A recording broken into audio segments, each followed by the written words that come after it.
Welcome to another episode of UCRD Reviews.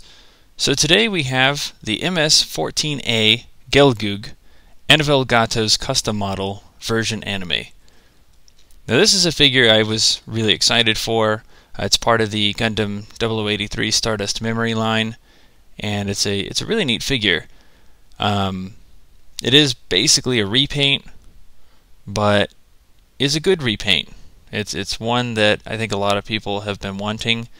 So in Gundam 0083, I think it was the very first scene of the show. It's a flashback to the One-Year War, the Battle of Abaoku to be specific, and it shows Anavel Gato in his custom Gelgoog destroying a GM shortly before his Gelgoog loses an arm. Even though that scene was only a matter of seconds long, it actually got an MSIA figure that was released both in Asia and in the United States. Now, we didn't really see much of Anavel Gato's Gelgoog after that in figure form, but with 0083 being made in Robot Spirits, we got to see it here. So it finally got released, and this is it. So it has the windowed packaging there. Has all the cool stuff it comes with. So you'll notice a few things in here. There's a massive gun there, a commander antenna, a couple of weird things. We'll go into all of those, what they are, where they came from, here in a little bit. But you've got some cool stuff on the box here. I really like the box art. Not a big fan of the window designs, but this one was done well. So let's go ahead and check it out real quick. So before I begin reviewing the figure, I wanted to show something that comes in the box with the figure. So you get the instruction booklet, of course, and you'll notice the backing is actually missing out of the box. It's right here. But on the flip side of it is a really neat illustration of Gato's Gelgoog with the large sniper rifle, and it has the illustration, the artist's mark there. So really neat that they included something like this. I almost want to frame this, but it's a really neat looking picture, so I wanted to show that off real quick. So back to the figure. We're going to take a look at Anavel Gato's Gelgoog. It's a really good looking figure. It is a repaint. It looks like a straight repaint. We'll do a comparison with the standard Gelgoog in a little bit, but it doesn't look like they changed hardly anything. But it's been a while since I've reviewed a Gelgoog, so we'll go into its articulation. So you do have the movable mono eye here. Head movement's pretty good. It will go all the way around. Arms will come up about that far, and they will come out about that far. Elbow joint's good, doesn't make contact with the shoulder here, but it has a good range of motion. Hands are ball jointed, decent amount. This piece is removable. Torso leans forward about that far and leans backward. You do have storage here and here, which we'll get into when we go into the weapons section. The front skirt armor is ball jointed at 2 different points and will kind of move out of the way, not a whole lot. So that's your knee articulation there.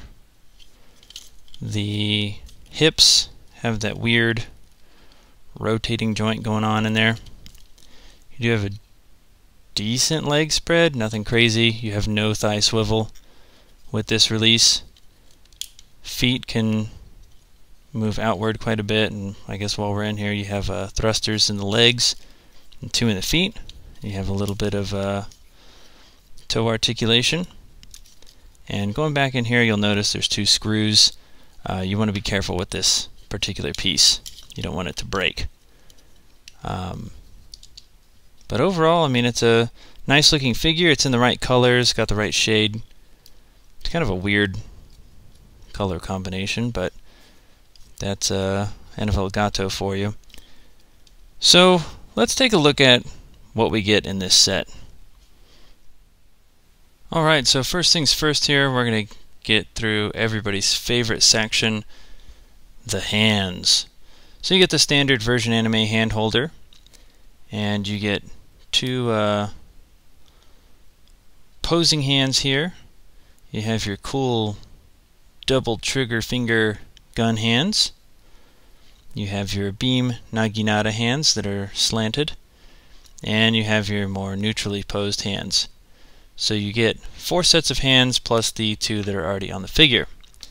You also get a commander type head, and it has a replacement antenna back here.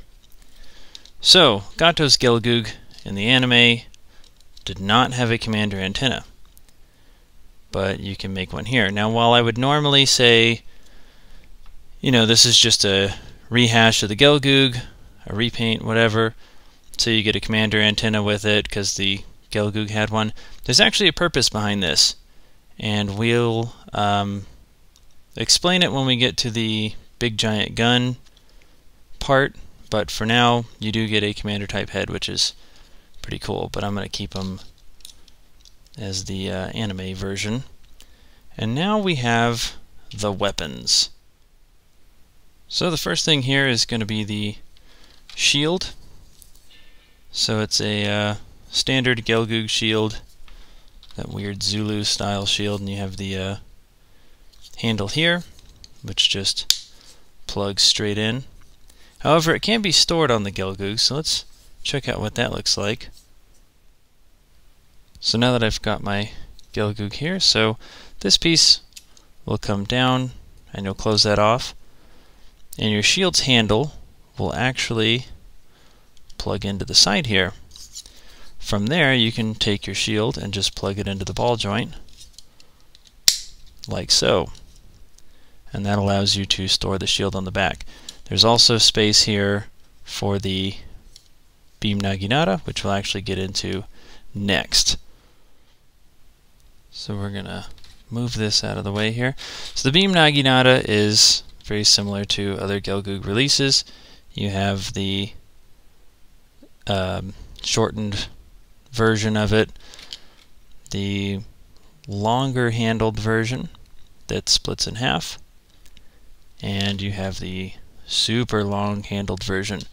You also get 2 different sets of blades. So you have the straight blades, so this would be kind of like what Gato used in the anime right there, single bladed, short handle, and you get the 2 curved blades as well. So going back to storage, go ahead and remove that. We'll pop the shield off here real quick, and the naginata will actually, I guess I should remove that, I'll actually just plug right into there, and it does not get in the way of the shield either, which is pretty cool. So you can have everything sitting right there. So pretty neat. We do also get the beam rifle. So we have the standard Gelgoog beam rifle. All this stuff that I've shown so far is just weapons from other Gelgoog sets. This one's compatible with an effect part there, and it looks good. I wouldn't even call it a repaint because it's in the exact same colors. Now, finally here we have the big gun. So this is the rear piece of it, the back part, and we have the massive front piece. So it just kind of connects right in there, and you'll see there's a ball joint right here, and you have this kind of odd, almost crank looking handle that just plugs right in like that. And you have a massive rifle here. So let's take a look at it next to the figure. Okay, so we have Gato's Gelgoog, and you'll notice my camera is tilted up really high, and that's because there's the rifle, so just about twice the height of Gato's Gelgoog. So pretty large, very large gun there. Looks really good. You have camera painted in the scope, and a bunch of green here, I guess, for more cameras. You have the red cables going on here. Nothing really moves on it except for this ball jointed piece right here, but it looks really good. So this gun is actually from the Nightmare of Solomon 0079 manga, and that's also where the commander head comes from. And Gato used it to destroy a ship, I believe, in the Battle of Solomon. I haven't read the manga myself, but I think that's how it goes. So when they were making this figure, instead of just doing a straight repaint, they decided to do something a little bit different and make it reminiscent of the Nightmare of Solomon manga, which is pretty obscure reference there, but really neat because it had that iconic image that I showed at the beginning that they recreated with the figure. So I really liked it. So really neat that they included this weapon and the commander head as well. So let's take a look at the Gelgoog compared to a regular Gelgoog. Alright, so we have both of the Gelgoogs here, and you'll notice they're pretty much identical. No real difference with them. The sculpt looks exactly the same, although they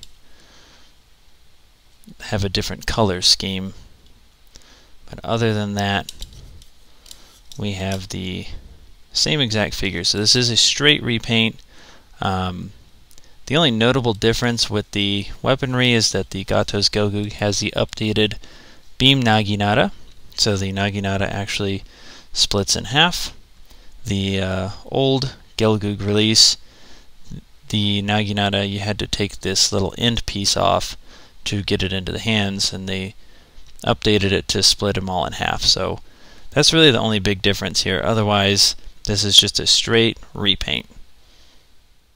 Now, before we finish off the review, I did want to show Gato's Gelgoog holding the massive rifle. So he actually holds it really well. There's no real problems with the hands or anything. The wrists tend to kind of pop off if you move the rifle around too much. This handle works really well. And so two-handed poses stabilize the gun enough where you don't really have any issues. One-handed poses become a problem. The rifle is quite large and it has a little bit of weight to it. Not a whole lot, but just enough where it causes some wrist joint issues, and either the hand completely falls off or the rifle falls or something happens to it.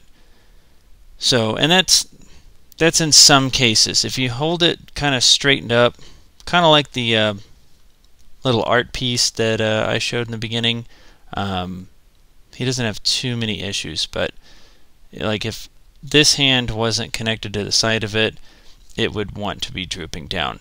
But otherwise, I mean, it looks absolutely amazing. I mean, that's a pretty cool side profile right there. So really neat looking if you have him posed in your case or wherever you put your figures. Definitely one that's going to stand out. So overall, this is a pretty predictable release here, being mainly a straight repaint, but it does have some nice surprises to it, like the massive sniper rifle and the commander type antenna. Incorporating the Nightmare of Solomon 0079 manga was a pretty genius move, in my opinion, to give it a little bit of flair and not just be a straight repaint and nothing else. However, with that said, if you didn't like the Gelgoog sculpt to begin with, you're really not going to like this figure. But for somebody like me, I like the Gelgoog. I don't have any problems with it, so I went ahead and picked this up as soon as it was released. The massive sniper rifle looks fantastic. It is a bit heavy. Depending on how you pose it, it can droop a little bit. You may even need an extra stand piece to kind of hold it up just in case. But that just goes with how large the rifle is. It's kind of how it goes. You know, my High New Gundam review that I did with the Hyper Mega Bazooka Launcher has kind of the same issue. It's got to be held up by a stand. Granted, that weapon's much bigger than this one, but it's the same idea. Overall, you know, I really like the figure. I think the coloring is done really, really well. The packaging looks great. That little art piece inside the box is really neat. So again, if you don't mind the Gelgoog sculpt, pick this up by all means.